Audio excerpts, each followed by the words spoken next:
Yeah, I'll react to that, sure.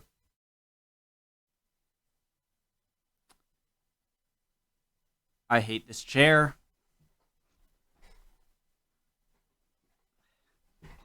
Like the armrests they're plastic here and it keeps sinking. Hey guys, my name's Connor, Rhode Island, New England, USA, in that order. I like to learn about history through YouTube recommendations. Original link to the video, top description below, right below that, link to the Discord. Click on it. Love to have you. Send you right over there. And right under that, link to my second channel, Mr. McJibbin, where I do more non-history related content. The real reason Hitler declared war on the USA. Tick. Okay. So I know he's going to go very well in depth in this great video. One of the more professional, well-researched, kind of smack you in the face channels. When it comes to common historical events that tend to have a more complicated answer than is usually given when you learn about it in the beginning. Does that make sense?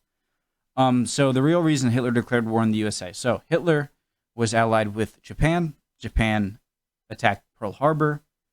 Germany declared war on the U.S. How? War on USA. How? So December 7th, was it? So a few days later, declared on the U.S. I'm assuming it was instant communication with the telegraph. I wonder why they didn't right away. Maybe they had to confirm.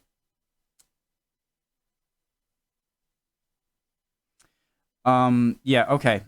So I figured that's the reason why. I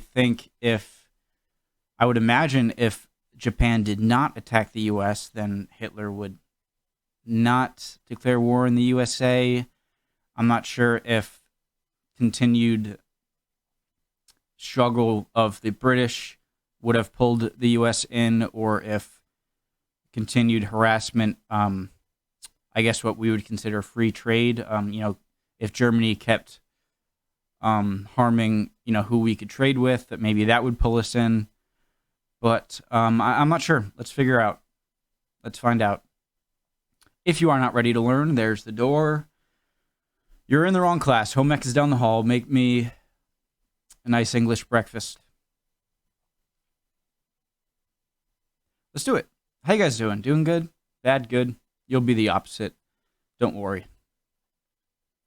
You'll be good. Let's go. Today, you're going to learn the main and insane reason why Hitler declared war on the USA. Let's go. This question has puzzled many people, including my patron Manuel Lopez, because if you seek out the answers online or in the books, you'll get a load of reasons, but none of them really provide a satisfying answer. So let's just quickly run through some of the typical answers you'll find. 1. The USA was already fighting with Germany in the Atlantic. US destroyers were attacking German U-boats because Roosevelt and Churchill had signed the Atlantic Charter in 1941 with the USA promising to aid Britain. Was that just... I think there's a difference between actively seeking out British or German submarines and vessels and simply protecting... So I'm wondering if they were simply protecting their own convoys, or if they were actively searching for British submarines at this point. 2. Hitler believed that all his U-boats needed to gain victory was unlimited operational freedom, which a declaration of war would allow. 3. Hitler thought that the USA would declare war on Germany anyway, so Hitler wanted to start the war on his own terms. 4. He didn't think that the USA was as militarily or industrially advanced as it was. 5. Hitler believed that the USA was weak because it was a bourgeois democracy and a multiracial state run by international Jewish finance who was set on the destruction of Germany. This ties into his racist theory of history, which I've mentioned in previous videos. Well, he's not completely wrong on the industrial part. Obviously, Hitler's crazy, racist, anti-Semitism stuff. Conspiracy theories can go on forever. But in terms of our military preparedness, I'm not... I definitely know, learning about World War One, we had fought a few wars, but I believe after World War One we scaled a lot back, and so I don't think that was crazy to think that we weren't prepared, but I guess you underestimated our ability to put everything into full throttle. Such a country, in Hitler's mind, would never be willing to make the economic and human sacrifices necessary to make a significant, let alone decisive, contribution to the Allied efforts on the battlefield.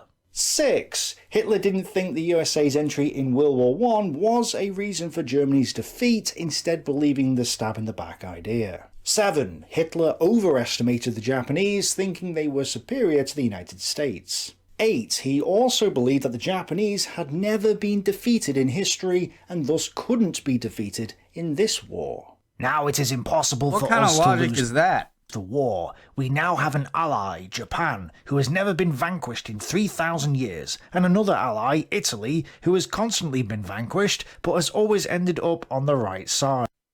I mean, is this a public statement? Because, of course, you're going to want to, cozy up. 9. The Soviet Moscow counter-offensive was a setback which caused Hitler to be depressed. He then needed an emotional jolt, which the declaration of war on the USA provided. And 10. Hitler also believed that the Jews had finally achieved their goal in trying to destroy Germany, and so they needed to be destroyed by Germany. As Hitler saw it, the Jews had finally achieved their secret objective. They had created a worldwide conflict from which they hoped to benefit. Since now there was a world war, with the entry of America into the conflict, the destruction of the Jews was inevitable. This was thus a pivotal moment. There was no ambiguity in Hitler's words. There are many more reasons than this, but this is enough for now. The problem with these reasons is that even when we take them together, they don't really provide a sufficient answer. They seem a bit wishy-washy and a bit meh. And the reason for this is because they are all ancillary answers. They're not the main reason Hitler declared war on the United States. They are additional reasons for why he did. Tell me. Because we don't have the main reason, the main course, we're left with a bunch of snacks which don't really fill us up.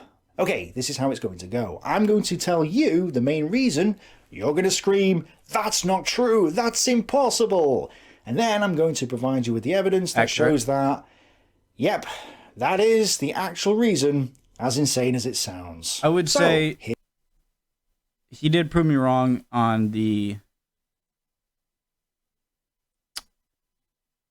Barbarossa front. Here we go. The main reason Hitler declared war on the United States of America is because he didn't. The United States of America declared war on Hitler. From Hitler's perspective. I'm not saying that this was the case or that it was the bankers' war or whatever. Whether all that is true or not is irrelevant. What I am saying is that Hitler thought the USA had started the war with him, so he simply confirmed it with his own declaration of war. So he thought that they legitimately did, or that technically they did? So when we go back to all the other reasons, it now starts to make sense.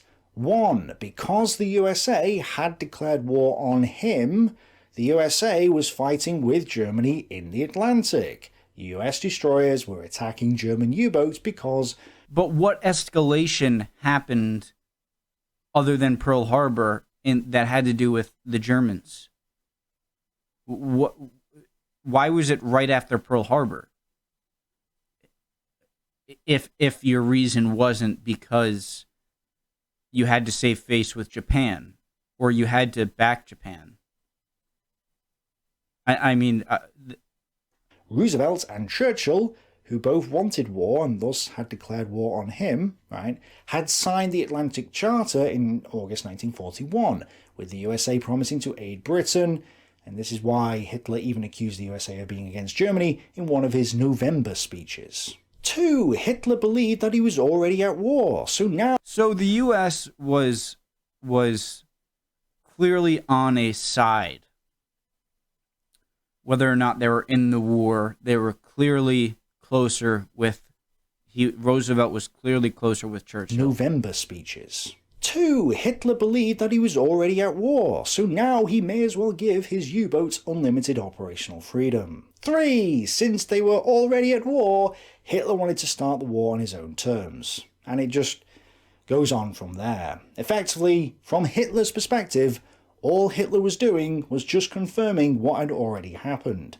That's why Ribbentrop's declaration doesn't read like a declaration, but more like a confirmation that America had declared war on Germany. Mr. charged it affair, the governments of the United States having violated in the most flagrant manner, and in ever-increasing measure, all rules of neutrality in favour of the adversaries of Germany, and having continually been guilty of the most severe provocations against Germany ever since the outbreak of the European War, provoked by the British declaration of war against Germany on September 3rd. My birthday.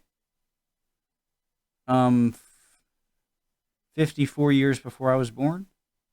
1939, has finally resorted to open military acts of aggression. On September 11th, 1941, the President of the United States publicly declared that he had ordered the American Navy and Air Force to shoot on sight at any German war vessel. Okay, so I have a question. Guys, well, it's kind of a question statement, because I think, so, what, the U-boat threat, do you think was, like, how much, what did the U-boat threat go from before to after radar? You know, like, did radar just completely, I'm not sure how old depth charges are, but if you ever watch Leutnant, Das Boot, great movie. Does a great job at really putting you in there and terrifying when like you can hear the ping of radar or knowing depth charges are going and crazy. And it seems like when radar, when is radar created? I know the British created it. Radar invention.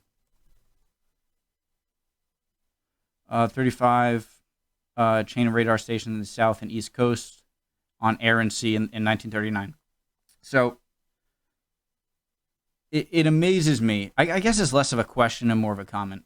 It just amazes me how quickly a solution to the U-boat problem was found. And so that's my statement, and my question is more, how much did radar flip the war in the Atlantic? In his speech of October 27th, 19... I know it did a lot. I'm saying, did it completely, like, did it neuter the U-boats? 41, he once more expressly affirmed that this order was in force. Acting under this order, vessels of the American Navy since early September 1941 have systematically attacked German naval forces. Thus, American destroyers, as for instance the Greer, the Kearney, and the Reuben James, have opened fire on German submarines according to plan. The Greer sounds The Secretary familiar. of the American Navy, Mr. Knox, himself confirmed that American destroyers attacked German submarines. Furthermore, the naval forces of the United States, under order of their government and contrary to international law... Is it just me, or does Ribbentrop look like he has a very American face? He just looks American. Treated and seized German merchant vessels on the high seas to international law, have treated and seized German merchant vessels on the high seas as enemy ships. The German government therefore establishes the following facts. Although Germany on her part has strictly adhered to the rules of international law in her relations with the United States during every period of the present war, the government of the United States, from initial violations of neutrality, has finally proceeded in open acts of war against Germany. The government of the United States has thereby virtually created a state of war. The German government consequently discontinues diplomatic relations with the United States of America and declares that under these circumstances brought about by President Roosevelt, Germany too, as from today, considers herself being in a state of war with the United States of America. Accept, Mr. Charged Affair, the expression of my high consideration. December 11th, 1941, Ribbentrop. After reading this out, Ribbentrop then added, "Your president wanted this war, now he has it," suggesting that Roosevelt was the aggressor here. Incidentally, Chamberlain's declaration of war against Germany in 1939 also doesn't sound like a declaration of war, but... So what do you guys think about that point? Was America the aggressor in terms of the war in the Atlantic? If you're a German, so you got to take yourself out of most of what you kind of your gut feelings of World War II when discussing kind of stuff like this. And just looking at Germany and Great Britain, was the U.S. acting in a way in the Atlantic? Forget about Pearl Harbor, forget about Japan, forget about the Pacific. Was the U.S. acting in a way that a neutral country could not expect to stay neutral for very long? And so, in that way, being the sort of aggressor in terms of that. So, but a confirmation that Germany had declared war on Britain. This morning, the British ambassador in Berlin handed the German government a final note stating that unless we heard from them by 11 o'clock, that they were prepared at once to withdraw their troops from Poland, a state of war would exist between us. I have to tell you now that no such undertaking has been received, and that consequently this country is at war with Germany. Considering that the British declaration is seen as a justified act because Germany invaded Poland, and that Germany started the war, then the same logic could be applied to the situation in December 1941. The USA was fighting Germany in the Atlantic, sending Lend-Lease to Germany's enemies, and making other hostile moves. Therefore, rather than just declaring war, Germany was actually confirming the state of war that existed between the two powers in the same way that Britain did in 1939. I don't see that as insane. I don't think that's completely void of logic. Food for thought.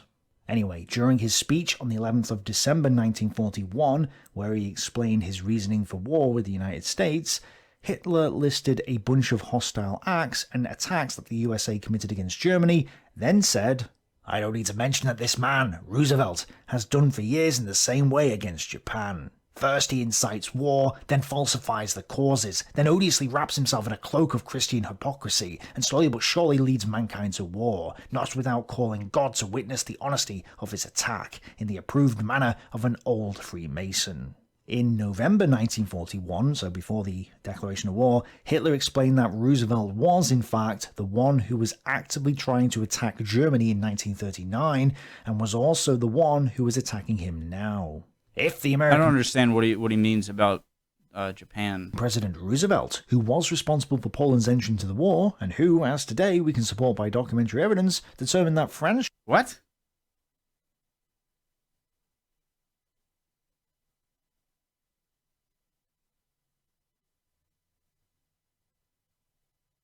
Is he talking about World War One? For Poland's entry into the war, and who, as today we can support by documentary evidence, determined that France should enter the war. If he believes he can weary me by an order to fire, then I can make only one reply to this gentleman. Mr. President Roosevelt has ordered his ships to fire if they sight a German ship. This is reinforced by another quote from Hitler where he states it outright. Roosevelt declares war, and thereupon not only allows himself to be thrown out of East Asia wholly unprepared, but lets his merchant shipping ply peacefully back and forth along the American coast for us to pick off like sitting ducks. This particular quote is interesting because David Irving actually dismisses Hitler's words. In the full quote, David Irving says that Hitler was presumably referring to the US destroyers shooting at U-boats from September onwards when he says Roosevelt declares war. So even Irving doesn't fully believe Hitler here. Which is funny because David Irving was supposedly meant to be showing the war from Hitler's perspective, yet failed to do that in this instance. All this could just be propaganda. Some of these pictures of Hitler is so funny. It's just like, what do you... I get, propaganda is a... He seems like... He seems like he's so... Like, this seems like someone who's beyond, like, people around him, like, just agreeing with him, and just full-blown thinks he's God mode. And just, I can just picture him. It's like, all right, so what statue are people going to see me in 1,000 years? Just like Julius Caesar, and I'm going to be seen like Napoleon. So just how about this one right here? How about like I look scared? Maybe they got to see how fearful I am, and yet how just. Oh, get that! Take that picture. Hitler may not believe his own lies, but is saying it because it's a good way to project the blame for I like that one. Put that one in there. War on his enemies. Okay, but is it a good way to project the blame for the war on his enemies? Okay, but is this really the case? Let's just assume Hitler genuinely believes that the USA declared war on Germany. Now the question is, why would Hitler think this? Well, this all goes back, way back, to the roots of Hitler's socialist theory, which I outlined in my 5-hour video on Hitler's ideology, using 100 sources, 350 direct references, and lots of quotes and notes and salty tears in the comments. Hitler believes that the world is split into different races, who are all struggling against each other. Hitler believes that the Jews were also trying to destroy the world by using capitalism to bring in Bolshevism, diluting Aryan blood with Jewish blood and thus causing the collapse of civilization, because Hitler believed only Aryan blood could create nations. So, from Hitler's perspective, he's been fighting this covert war against the Jews since forever. The war had already been declared against Germany and the Aryans by the Jews. Okay, then you can use that excuse for anything. Even before the First World War. Well, you started it. You're Jewish. So technically, yeah, I bombed you, but pretty sure you're Jewish and you're socialist. So you were at war with us all along, so you started it. War. This is why you can find plenty of examples in Hitler's speeches where he rallies against the Jews, who he believes are behind all the actions taken against him and Germany. And just to clarify this, Hitler thinks that the Jews are in charge of the Western democracies and the Marxist Soviet Union, and he thinks Churchill and Roosevelt want war with him because of this. His belief is that they want to destroy Germany, which is why they're scheming against it, and that's why they placed Germany in an impossible situation so that the war that they want would be inevitable. That's why, in his speeches explaining why they were at war, he says things like, "Therefore, we understand that Japan, wary of the everlasting blackmail and impudent threats, has chosen to defend itself against the most infamous warmongers of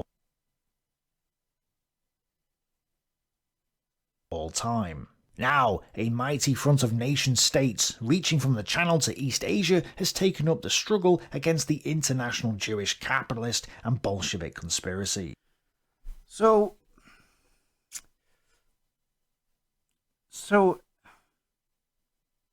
Hitler, he hated capitalism and he hated communism. So he was... Where does he sit on the political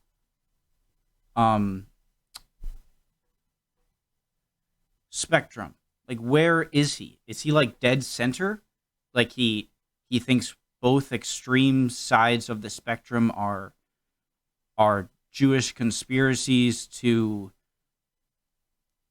like, he thinks there's a race war that Jews want to accomplish, and he wants Aryans to. I can't. Where is he politically? I don't get it. In his first. So basically, his politics is purity of race. Like that's his politics. Speech after declaring war, he says, "Deputies, men of the German Reichstag, ever since the rejection of my last peace proposal in July 1940, we have been aware that this war has to be fought to the bitter end. That the Anglo-American Jewish capitalist world formed a front with Bolshevism does not come as a surprise to us National Socialists. At home, we found them in the same union, and Okay. So he believes... So he despises... So he believes in National Socialism. And so he believes that there should be a nationality, one race and nationality that has a socialist structure to help that race and nationality succeed. And so basically race is his entire sort of worldview. Succeeded in our struggle at home by defeating our enemies after a 16-year-long struggle. And yet you might say, duh, it's Hitler. But I thought that might be a side thing, and he has a different sort of political ideology. Power. Earlier, he says, America is a republic, led by a president with great authoritarian powers. Germany was once a monarchy with limited authority, later a democracy without any authority at all, and today it is a republic with great authority. There is an ocean between the two states. The differences between capitalist America and Bolshevik Russia, if there is any truth to these terms at all, must be considerably greater than the differences between an America led by a president and a Germany.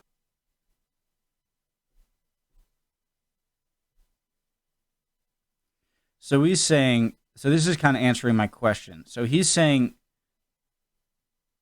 so he's kind of looking from the sidelines of the Bolshevism, of the capitalism versus communism, capitalism versus socialism, and saying they are, the differences between these two opposite sides of the spectrum is less than a difference than a Germany and America, one led by a Führer and by a president. And so he's saying like that's how different it is. Germany led by a Führer. However, it is a fact that these two historic conflicts between Germany and the United States, while inspired by the same force, were fanned by two men in the United States of America, namely President Wilson and President Franklin Roosevelt. History itself passed a verdict on Wilson. His name remains tied to the vilest breach of promise of all time. The consequences of this breach of promise disrupted the life not only of the vanquished, but also of the victors. I just find it funny. I always see Wilson as constantly being, I haven't seen a list, so maybe a recent list on ranking presidents, but people always see Wilson as a very low president, and even Hitler sees him as like the worst president. The Diktat of Versailles, which was made possible only by this breach of promise, tore states apart, destroyed cultures, and ruined the economy. Today, we know that an association of interested financiers stood behind Wilson. They used the paralytic professor in order to lead America into a war which they hoped would be good business for them. He's talking about the German Volk had to pay for that with the collapse of its political and economic life. And this narrative goes back years. It would be right to say that tensions had been escalating since before the First World War, and Hitler always saw himself in conflict with the United States, who he claimed had started and had escalated the conflict. In his speech on the 28th of April 1939, which was a reply to a letter that Roosevelt sent to Hitler, he says, "From the first moment I actively involved myself in politics, I have left no doubt that there do exist certain states of affairs which represent so base and crude an infringement of our Volk's right to self-determination that we can never be expected to accept or tolerate these." So yes, this conflict goes back way before Hitler gets into power. He then proceeds to talk about the Treaty of Versailles and how the democracies, including the USA, and the Jews, the financial interest, had basically imprisoned Germany. He says that international traitors were financed abroad and refers to concerned nationalities not of Western Europe and a financial interest who were subservient to the power politics and ambitions of the democracies. They hate us Germans and would much prefer to wipe us out completely. So the democracies are, and have always been, trying to destroy Germany. The difficult struggle for the survival of our Volk has demanded of us in the course of 3 centuries a blood sacrifice in the defence of the Reich, far outstripping the sacrifices other people had to make to secure their existence. That, perpetually the victim of aggression, Germany was not able to maintain its assets, that it had to sacrifice many provinces, has been the result of the state's undesirable development which causes its impotence. When Germany became National Socialist, it thus initiated its resurrection. However, I am now forced to concede that England's official and unofficial policies leave no doubt that London no longer shares this conviction of peace and cooperation with Germany. Quite the contrary, it is my conviction that, irrespective of what type of conflict Germany might be drawn into, Britain will always oppose Germany. War with Germany is regarded as a matter of course. So, Hitler thinks Britain is against Germany and wants war, and is thus an aggressor. He then says that Germany was placed in an impossible situation where war would inevitably be waged against Germany as a result of the... I mean, dude, like, he's acting like everyone's attacking him more than others are. I mean, Great Britain has been fighting with France forever and over different interests. He's acting as if Germany and Germany's people are the like everyone is looking at them to destroy them, and yeah, maybe they're a threat, just like England is or the UK would be a threat to you. It's just I don't think it makes a lot of paranoid war and is thus an aggressor. He then says that Germany was placed in an impossible situation where war would inevitably be waged against Germany as a result of the Treaty of Versailles. The ones to be blamed. Listen, you guys, I understand Treaty of Versailles, all that stuff that led to an atmosphere that allowed people with crazy ideas to get into power. Blamed are the magicians of Versailles, who either out of malice or thoughtlessness set up 100 powder kegs all around Europe, each equipped with a fuse virtually impossible to extinguish. This is why he thinks the democracies and international warmongers, the Jews, were waging a propaganda war upon him in 1939. They want war in Europe, a catastrophe which they hope will achieve what has not been achieved by other means up to now: Bolshevism's annihilation of European culture. He then goes on to actually address Roosevelt's points individually. When Roosevelt says that millions fear a new war, Hitler responds by saying that between 1919 and 1938 there have been 14 wars, 6 of which the United States had taken part of, and none of which Germany was involved in. There were also 16 armed interventions and sanctions which Germany also wasn't involved in, but the USA was.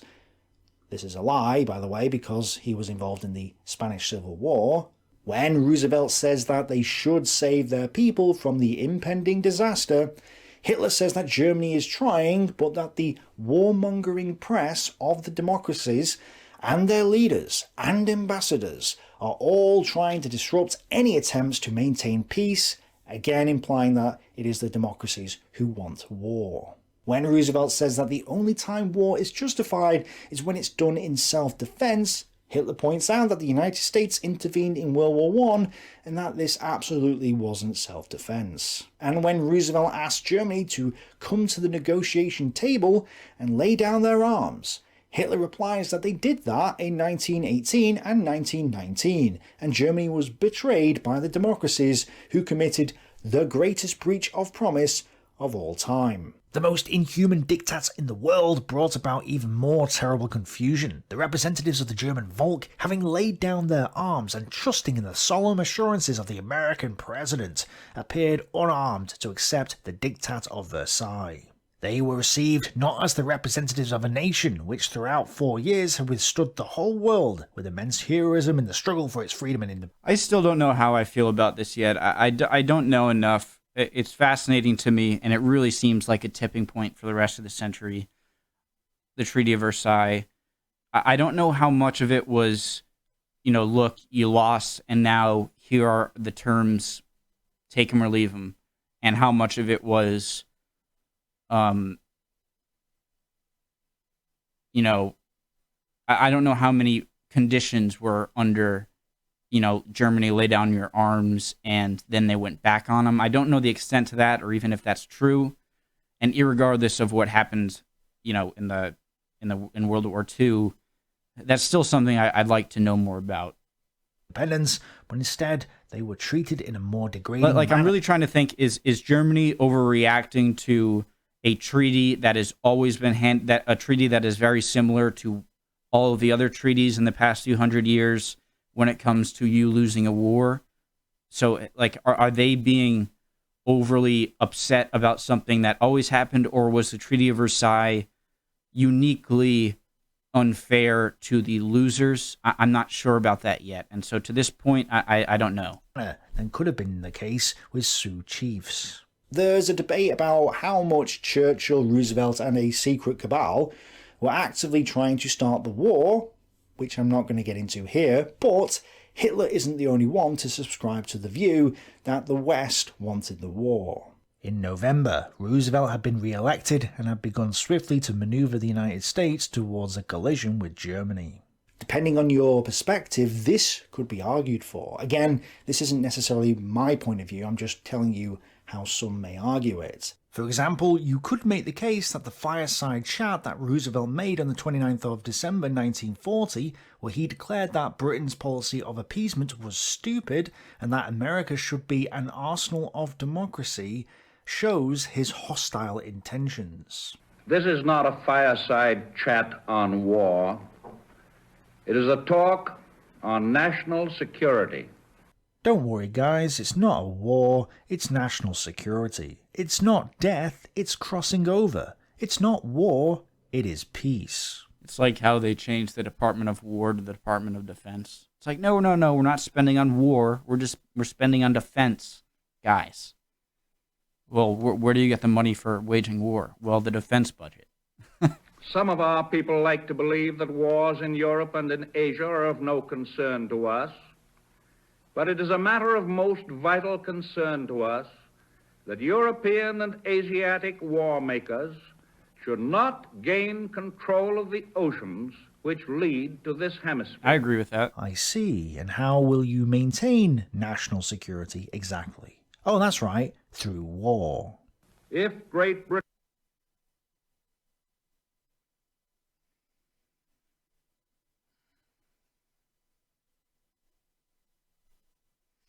Look, this goes into, I gotta throw up my hands here. I truly believe, and fair enough pointing it out, hypocrisy, and well, how do you do that? Through war, and that infringes on other countries' interests, and so you're just basically being a bully, looking out for your own interests. And I think that's true, and I think that is par for the course. The U.S. today is the strongest country in the world. China's creeping up fast, and we're not always going to be. But when you look back in history, I think that whenever a country or empire is the strongest in the world, they always say, we're looking out for the best, but at the end of the day, they look out for their own interests, and they use their strength that is much greater than others to secure their trade and security at the expense of others. And that's completely true, but at the same time, name me any time in history where the strongest nation in the world or power in the world didn't do that. That happened every time. And so I will at least agree with Tick on the hypocrisy right there, but at the same time, that always happens. Do you know what I mean? Britain goes down, the Axis powers will control the continents of Europe, Asia, Africa, Australasia, and the high seas. And they will be in a position to bring enormous military and naval resources against this hemisphere. But I understand that, okay, but the U.S., could do the same to everyone else. And so everyone else wants the same thing, but at the same time, you're stronger and you're going to get your way in the end. Okay, there's no question here. The Axis will attack the United States, guaranteed.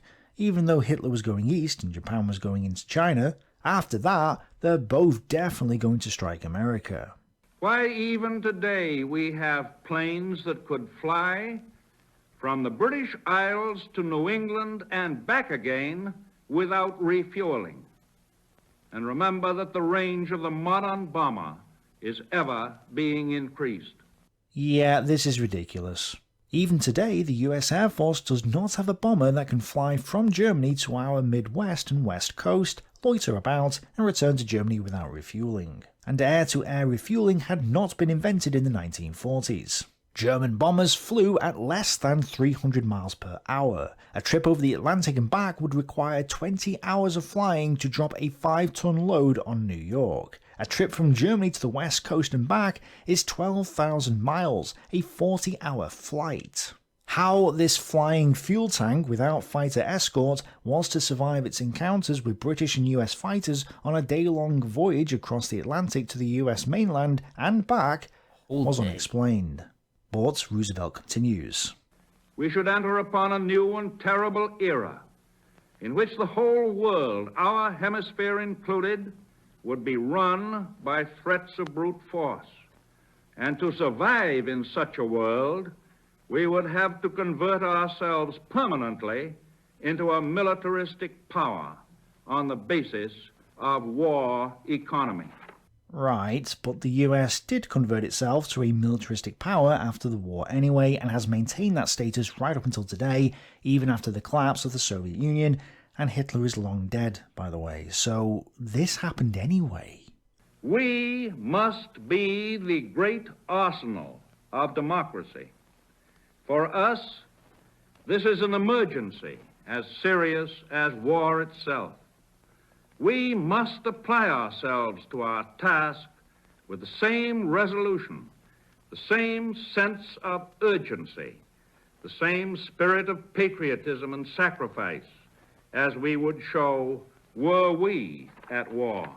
Is that because we are already at war, perhaps? Or that we want war, perhaps? What exactly is the emergency for the United States? What threat does Germany pose to America? None, pretty much. Yet, it was an emergency enough that they should escalate to war. Obviously, there's a definite counter-argument to be had that Roosevelt didn't want war, or that Hitler was waging wars of aggression, and so Roosevelt and Churchill were defending themselves from aggression. Well, then say that. Roosevelt was kind of bad at, beating around the bush. Hitler certainly wanted war, and I've been over this in my video on the Hotspot Memorandum, for example, but the point is that if you are so inclined, you can create an argument that says Churchill, Roosevelt, and a secret cabal are trying to destroy Germany. And that's exactly how Hitler, the Nazis, and many others today paint the war. Is it true? No idea. I haven't looked into it deep enough to confirm nor deny it. What I will say is, if you take out Hitler out of the war, or at least just make him less evil, and say didn't have the whole Jewish part, which is inseparable from thinking about Germany and World War II, is taking out the Holocaust and the racial hatred. But in terms of thinking level-headedly about other actors in the war, you can't exactly say everything they did was to save Jewish people in Europe. They had a lot of other goals, you know what I mean? And the extent of the Holocaust, I'm not exactly was sure of the parties entering the war. I don't know the extent.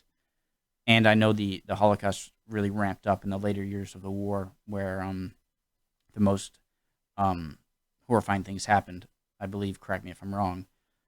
But if we could look at World War II like we look at World War I'm curious how that conversation would go. Because in the context of World War II, if you're ever criticizing, the U.S. or Great Britain, you're kind of seen as sympathizing with Nazism or something like that. And I really despise that.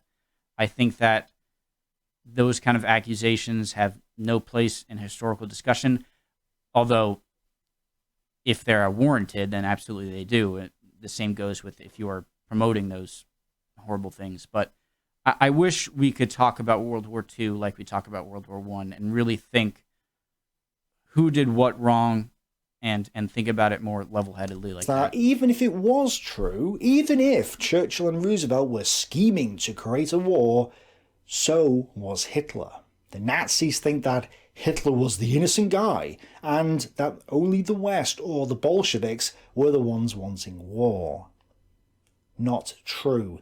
Hitler wasn't innocent at all. He wanted war, wrote about it in Mein Kampf, said it over and over again, implementing policies that geared Germany up for war, etc. So Hitler absolutely wanted war and wasn't innocent.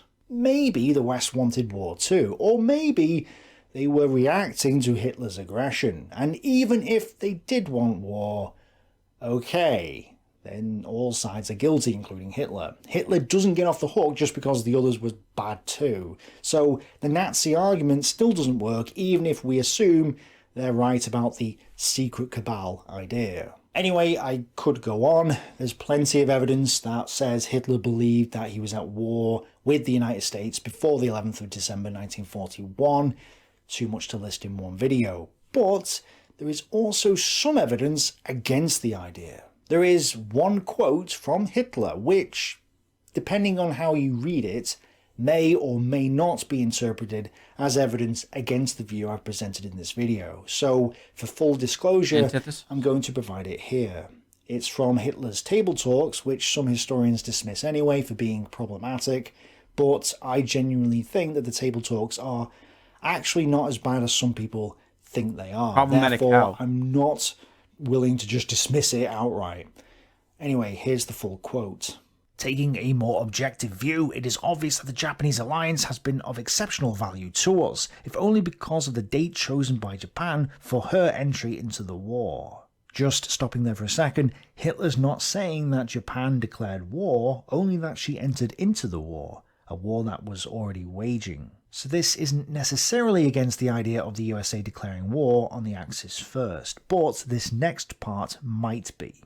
It was, in effect, at the moment when the surprises of the Russian winter were pressing most heavily on the morale of our people, and when everybody in Germany was oppressed by the certainty that, sooner or later, the United States would come into the conflict, Japanese intervention therefore was, from our point of view, most opportune. So he's saying, like, this was sort of inevitable, the United States would come in, so I guess it's best that it happened in a way that made Japan look like the primary aggressor, and so probably, is better than all of their attention being put on you and not fighting a Pacific and Atlantic front theater. Again, Japan's intervention is not the same as starting the war, so that's not an issue. The main problem is the sentence, everybody in Germany was oppressed by the certainty that sooner or later the United States would come into the conflict. This implied that the USA was not at war yet, or at the least wasn't in an overt war with Germany yet. As Hitler made clear elsewhere, he already believed that they were in a covert war, sinking German U-boats and Lend-Lease, etc. So the only question is whether Hitler thought they were in an overt or covert war, or whether that really mattered to Hitler at this point. Bearing in mind that the German people weren't shocked that Germany ended up in war with the United States, because they also believed that war was inevitable. So, depending on how you read that quote, maybe Hitler didn't think the USA declared war on him, but decided to say that for propaganda purposes. Maybe he later convinced himself that this was... That's the thing, propaganda purposes. It's so difficult, and I saw this a lot with learning about Caesar and having that part where Mark Antony would, like, covered in oil, like, ran up to him in this giant gathering and presented him with a crown, and Caesar didn't want it. And it's just stuff like that from historians where it's hard to tell what do they legitimately believe and what is said just to carry their main goal. And so how much of Hitler saying stuff is him trying to portray a message, and how much of it is how much he truly believes, was what happened, even though in 1941 he didn't think that. I'm not sure. Either way, I am sure there will be a lot of debates in the comments over this. So Hitler always saw the United States and Great Britain and the USSR, so well before he even became chancellor, it seems, and well before the war started for sure, he saw them as being run by Jewish Bolshevism or capitalism, and so saw them as an enemy in that way. And And so it's not like he was just creating a bunch of stuff later to make up for his reason for wanting to go with the war with the U.S. He always considered himself at war. And then there was all this stuff with the U.S. The one thing that I will say is fair for the German side is the idea of the just wanting to go to war with the U.S. and in the Atlantic. If they're clearly aiding your enemy, Great Britain, and seeking out German, then clearly you're being seen as the enemy to America, and so you're going to want to, see them as an eventual opponent, right?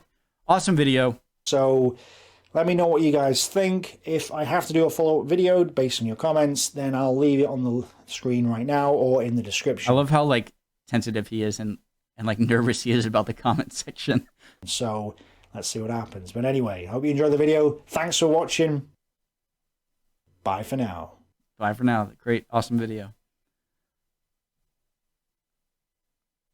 Yeah, Italy has Hitler. Yeah, Italy has been vanquished a lot, but they seem to always end up on the right side. I did find that as a strange comment.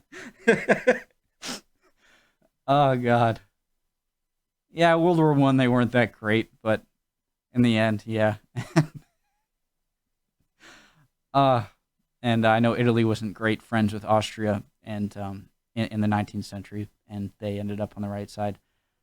Good, awesome, great video, long video. Had a lot to say. Yeah, I gave my thoughts. Awesome video. Tick, great channel. See you guys next time. Welcome to this document.